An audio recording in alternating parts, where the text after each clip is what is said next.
Hirya no hino mu mujyi wa Kigali uhasanga abantu basabiriza baka amafunguro ndetse n'amafaranga bahisi n'abagenzi. Nubwo bamwe usanga bafite ubumuga bw'ingingo butandukanye, hari nabo usanga basabiriza bafite ubushobozi bwo kuba bakora indi mirimo yabatunga. Aha twavuga nk'abagore usanga bafite abana muri uko gusabiriza, kimwe n'abasore basabisha uburiganya bw'amagambo. Uyu mugore twasanze arimo gushakisha abasabiriza mu gitondo cyo kuri iki cyumweru hafi yo ku Nkuru Nziza, avuga ko afite abana 4 kandi ngo yatangiye gusabiriza kubera ibibazo byo mu muryango. Abo bana umugabo twababyaranye yari umukarane kandi nari ntaragera iwabo, ana mu nzu y'icumbi arigendera. Imba yarasubiye iwabo yari umunyacyangugu. Jewe nababyeyi ngira. Wenda ngo mvuga ngo nibo nasanga. Noneho rero ubwo nukuvuga ngo ababyeyi banjye data yari yarashatse abagore benshi n'agasambu kari gatoya.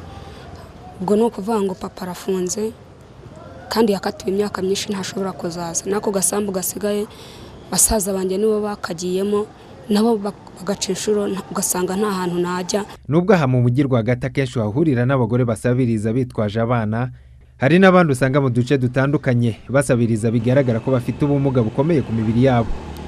Uyu mukecuru we yacitse akaguru kandi nyamara ngo mbere yakoraga akazi ko kwigisha nk'umwarimu, aza kukavanwaho no kumugara. Ni umubyeyi w'abana 3 biga ku nkunga y'abagira neza kandi agahamya ko abonye ubufasha atasubira mu muhanda gusabiriza. Yivuzo na mfite keretse mbonyeho kuba nashanga pfu mbonye akazuganye ngagasigamo imfubyi zanjye yanezeza. Bamwe mu baturage bahura na ba nyiruko gusabiriza bafite uburyo butandukanye babyumva ndetse n'icyo bumva cyakorwa, kuko nabo ngo bibabangamira aho rimwe na rimwe bababuza amahoro. Hari abafite ibibazo biragaragara, afite amaboko n'amaboko afite. Nukuri uyu nguyu ugomba kumuha. N'uyu nguyu ukabona ni muzima, akaboko ameze gutya, ukareba cyane akaboko akakiyishe inyuma. Kavuga ngo uyu muntu uya.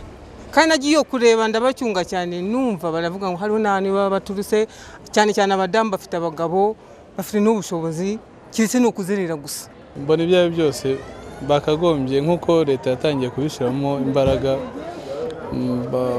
bakagombye kureba ibigo bajyanamo bakagira ubufasha runaka. Babona ibyawe byose bajya mu muhanda bitewe nuko hari icyo baba babura.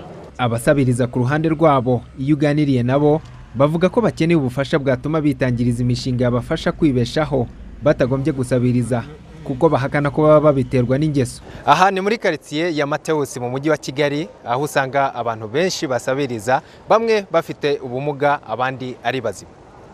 Bose bavuga ko bafite impamvu zitandukana zibageza mu muhanda.